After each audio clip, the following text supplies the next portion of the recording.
Yan guys, magluluto tayo ng ginataang munggo pero minatamis siya. Yan, minatamis. Kasi ngayon malamig yung panahon. Ayan. Bali ito guys ay kakainin ko lang siya pag ako'y nagugutom.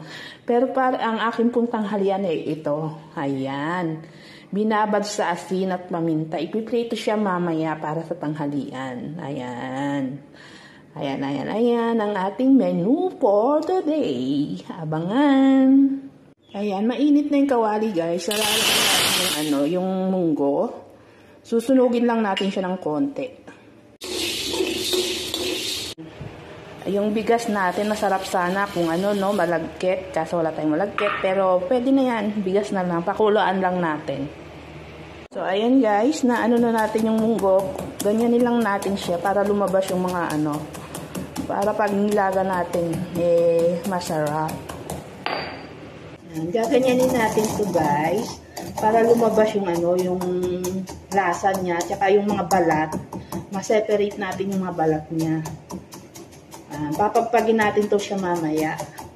Ayan. So, ayan guys, napagpag na natin yung yung balat nitong munggo. Pwede na natin siyang ilagay dun sa pinakuluan nating kanin bigas. Ayan. Yan, hintay lang natin siyang lumapot. Ayan guys, lumalapot na siya. Ginataang munggo, ginataang matamis na munggo. Ayan. Masarap to guys.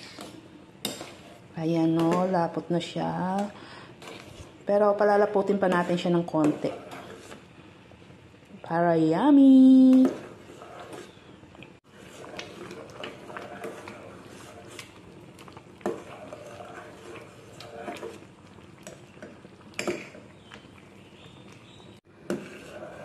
So, ayan guys, luto na siya. Kain tayo. Kain. Ginataang matamis na munggo. Pwede siyang pang dessert. Actually. Ayan. Kakainin ko lang siya kung kailan ko gusto. Ayan. Pag nagutom yung aking tummy. Yummy.